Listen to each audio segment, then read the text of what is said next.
నమస్తే, welcome to సత్యాగ్రహి. నేను శివాని. భాగ్యనగరం విశ్వనగరం. మన హైదరాబాద్ పేరు వింటేనే గర్వంతో రొమ్ము విరుస్తాం.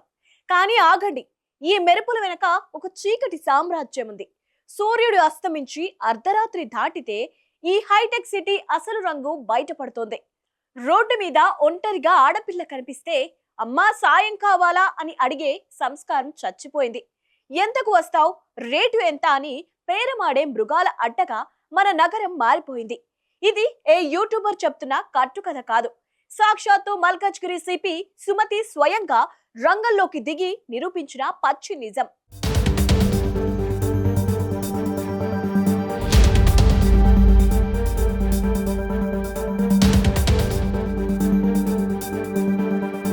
కథలోకి వెళ్తే సిపిగా బాధ్యతలు చేపట్టిన తొలి రోజే సుమతి ఒక సంచలన నిర్ణయం తీసుకున్నారు. ఏసీ కార్లు, గన్మెన్ల మధ్య ఉంటే గ్రౌండ్ లెవెల్ వాస్తవాలు తెలియవని భావించారు. అందుకే అర్ధరాత్రి 12 గంటలకు ఒక సాధారణ మహిళగా చేతిలో సంచి పట్టుకొని దిల్సుఖ్ నగర్ బస్ స్టాండ్ కు వెళ్లారు. అక్కడ మొదలైంది అసలు ఈ రాక్షస క్రీడ.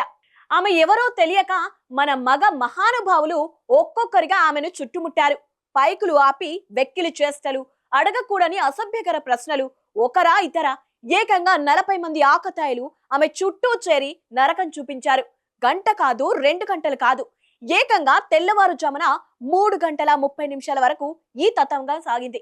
అంటే 3.5 గంటల పాటు ఆ ఏరియాలో ఒక్క పోలీస్ పెట్రోలింగ్ వాహనం కూడా అటువైపు రాలేదంటే మన పోలీసింగ్ ఎంత స్పీడ్ గా ఉందో అర్థం చేసుకోండి.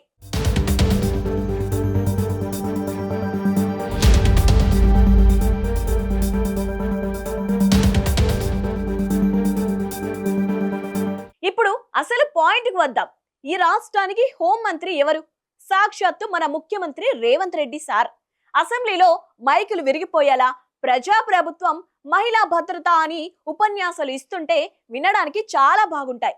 కానీ గ్రౌండ్ రియాలిటీ ఏంటో ఈ కమిషనరే స్వయంగా నిరూపించారు.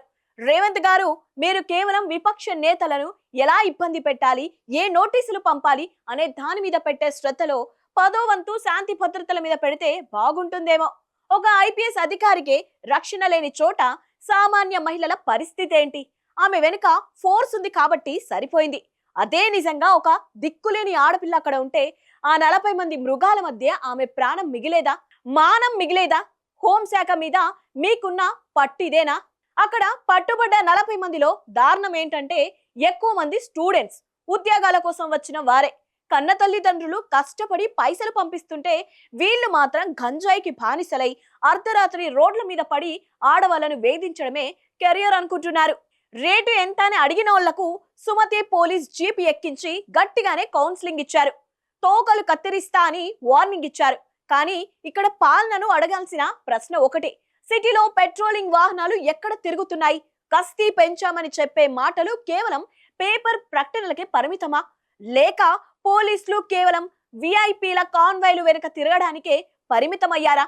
విశ్వనగరం అంటే బిల్డింగ్లు కట్టడం కాదు సార్, ఆడపిల్ల స్వేచ్ఛగా తిరగడం. ఐపీఎస్ సుమతి ఇలాంటి సాహసాలు చేయడం కొత్తేమీ కాదు. 2001లో కాజీపేటలో కూడా ఇలాగే మాక్ ఆపరేషన్ చేసి మృగాలకు బుద్ధి చెప్పారు.